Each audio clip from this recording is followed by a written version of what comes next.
Hello, and welcome to Kyle's Corner. I'm your host, Kyle Johnson. Today, we will be having an interview with a Japanese family who is willing to talk about their experiences at the internment camps. Now, this is a rare thing, because most Japanese families, after the internment, don't talk about their experiences. And now, we will move on to the Yamato family. Here we have Yuka Yamato, a member of the Issei generation. What were the living conditions like during the internment? We had a very strict curfew. We weren't allowed what we could carry. It was like a second home, but worse. We didn't have the luxuries we had before. What did you do or where did you go after they released you? Many of us got back together to help support each other.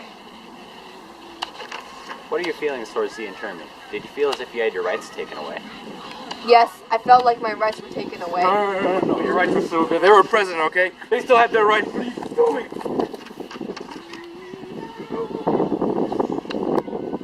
Did the Americans treat you differently after your release, or the same as before the internment? They treated me suspiciously. I had a very difficult time finding a job. What is your source of income, or what job do you have now? Before the internment, I worked as a farmer. However, now I work 2 small jobs.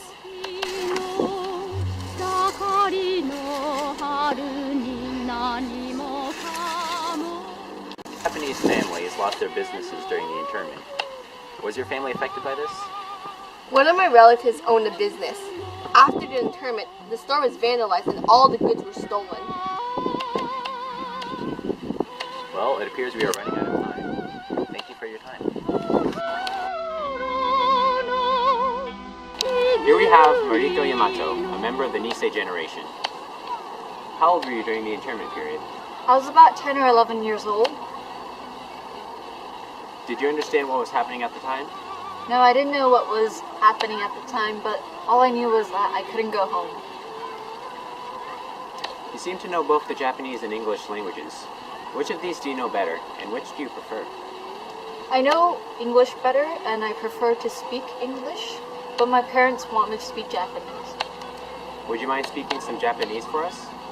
Sure. Watashi namae wa Mariko Yamato. My name is Mariko Yamato. That's pretty interesting. Thanks. Would you rather be American or Japanese? I'd rather be American because I have a lot of American friends and I feel like I fit well into that group. And I really like the way that they dress and the type of foods that they eat.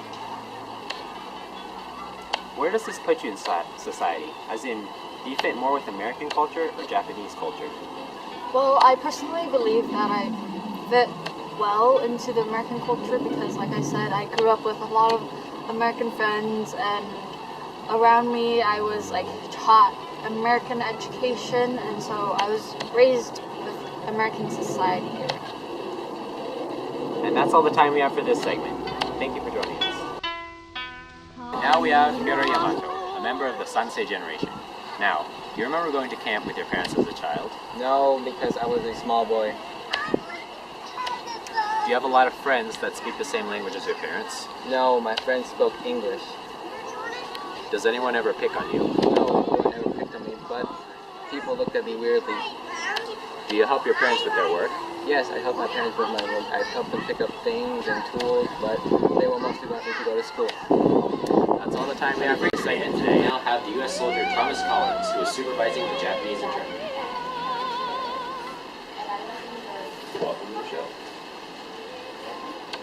So, what are your feelings towards the internment of the Japanese? The internment of the Japanese was a proper move for us. We needed to make sure our country was safe. And the release of the Japanese? I feel as though they're still working for Japan. You never know who's a spy. Some Japanese believe the internment was unjust. I don't know what you're talking about. That wasn't all proper, okay? That was necessary. We had to do it. Well, okay. What are your opinions on the various generations? Well, the Nisei and the Sansei we don't have to worry about them. As long as we influence them more than the Issei do.